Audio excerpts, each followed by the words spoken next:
Welcome back, everyone. In today's video, I want to go ahead and cover game 12 of a First Book of Morphy. Again, in this game, we have New York 1857, white John Schulten, and Paul Morphy has a black pieces with a Falkbeer counter gambit. So let's go ahead and go over those moves. Again, we have e4, e5,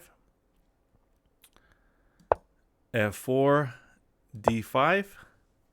And here the book comments, even though white cannot immediately earn full compensation for his pawn sacrifice, black does not have to concede the center by capturing on f4.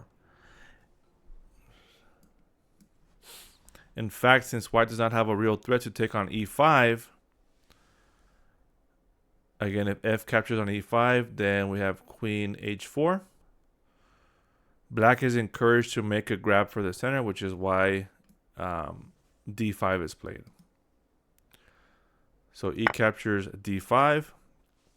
It says just as good as knight f3. So instead of this move, again, this is just as good. Knight f3. D captures on e4. The knight captures on e5.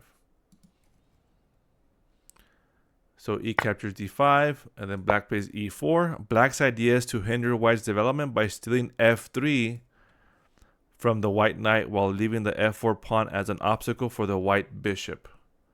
So if the white bishop would ever come to here, again the pawn is on the light square, it's going to block, in some sort of way, block the white bishop.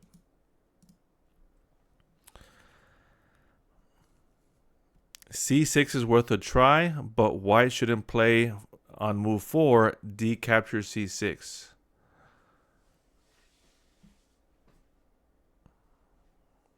To help black's development, but instead knight c3 to help his own. Okay, so if black plays c6, then if white captures, then it's just helping black with his development, because black is going to recapture with the knight. So if c6, then white just plays knight c3 to develop his own piece. And here we have knight c3. The influence this game had on the theory of the Falkbeer counter gambit last today. White wants to eliminate the cramping e4 pawn, but black's pin at move 5 plus the pawn sacrifice at move 6 are so effective that on move 4, the move d3 evolved as white's best attempt. So even here, it's already saying that because of bishop b4, right, and then black plays maybe d3 to play the bishop here to unpin, and then now black plays e3 with a pawn sacrifice, that this is already kind of good for black. So that's why the move d3 was kind of evolved out of all these games as the best move.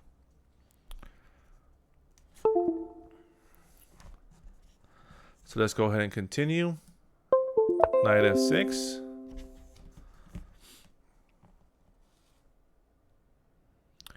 d3. Bishop b4. Bishop d2. e3.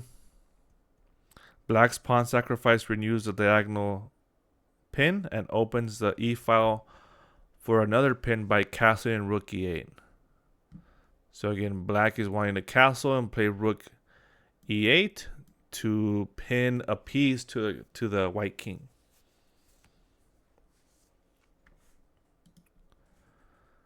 So on move 7, bishop captures e3. Queen e2, castling plus rook e8 is even more troublesome for white. So if, again, as the idea I mentioned before, if white plays queen e2, then castling and rook e8 are coming to attack the queen or pin the queen to the king, the white king. So we have bishop captures e3,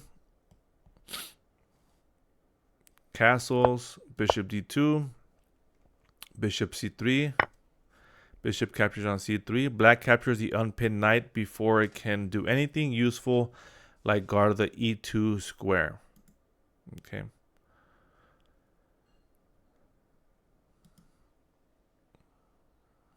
So now white recaptures with the pawn. White was worried for his f4 pawn following bishop captures c3 and then knight capturing on d5. It is white's concern for the pawns that causes him to fall behind in development. So saying again, this was a bad move because now white is worried about the pawns. So white capture with the pawn, white is likely going to play c4 to keep the pawn and keep this structure here with the pawns. So now we have rook e8 check, bishop e2, bishop g4, c4, and again, this is what we talked about. White's pawns are a mess, but he has two bishops on an open board. After knight f3, bishop captures f3, g captures f3, queen captures d5, and castles.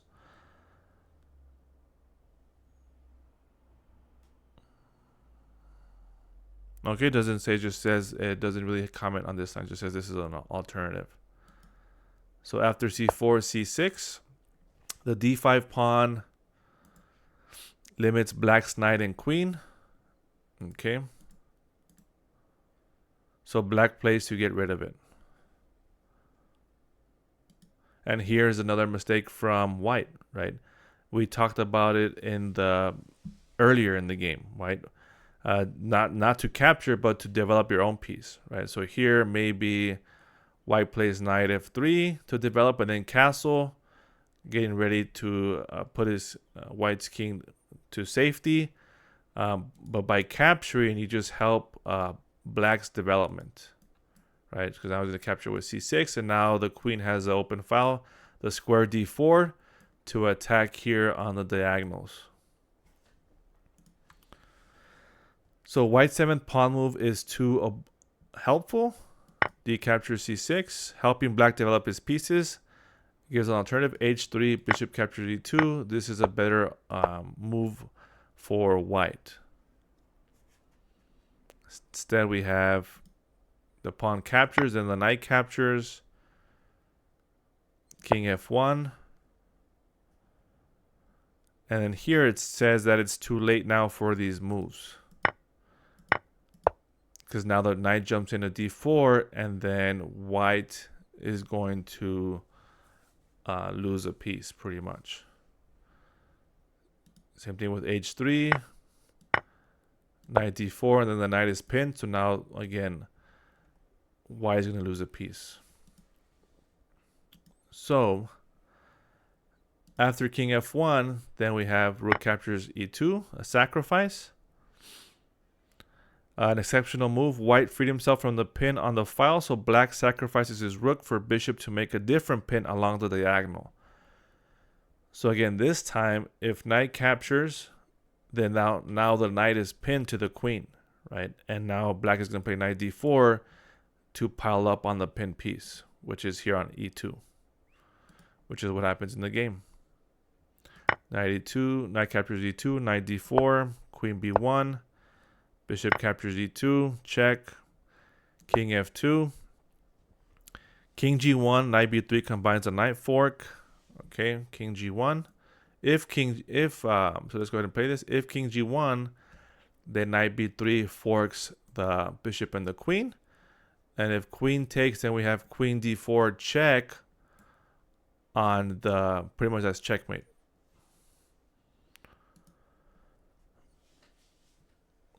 King f2 is worse. So let's go ahead and play that move. Move order. If king g1, then we have, or we can have a different sacrifice, right? But the point is the queen is going to go to d4 for checkmate.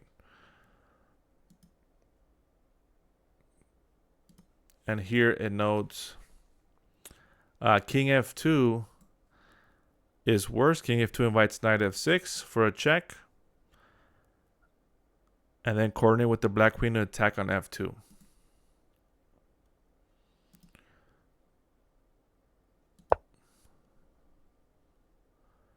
So the move that was played in the game was, let's go ahead and go back to this. King f2. Okay, king f2. knight g4, king g1,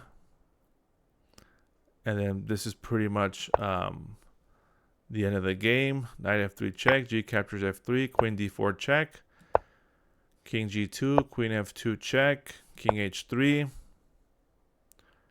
queen f3 check, king h4, knight h6, queen g1, knight f5 check, king g5, queen h5, checkmate.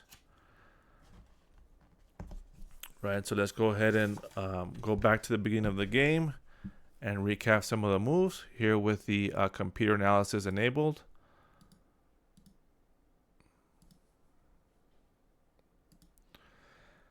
So again, it's saying that pretty much the analysis on the computer that white blundered in one move and blundered the game away.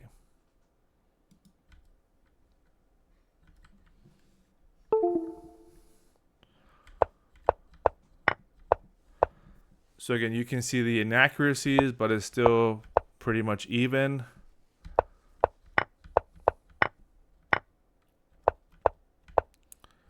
Now let's go back to here to some of the moves here, right?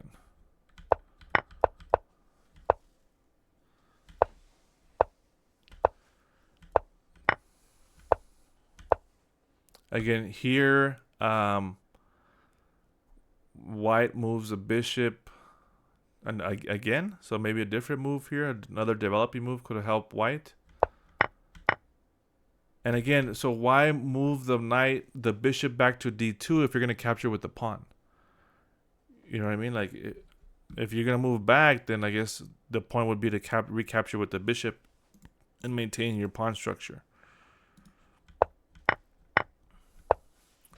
So again,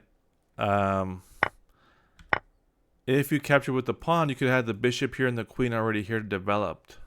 Or maybe another piece developed. So again, here, and at this point, here the evaluation is 0.2 for white. So it says white has a slight advantage. And this is a blunder. This gives the game away pretty much. Now this position says -4.1 for black. So this is a blunder. The best move was h3, and let's go ahead and go a few moves for this line computer moves, right? And then now here we have the rook coming to e1, ready to trade rooks here in e8. So after this move, the black has a huge advantage.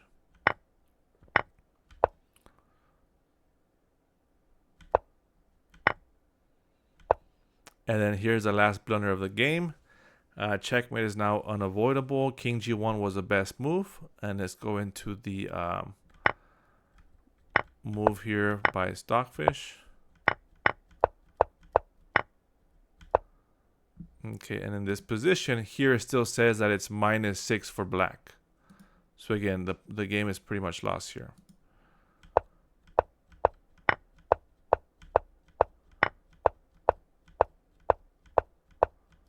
All right, so that's pretty much it. Thank you for your time, and I'll see you all in the next video.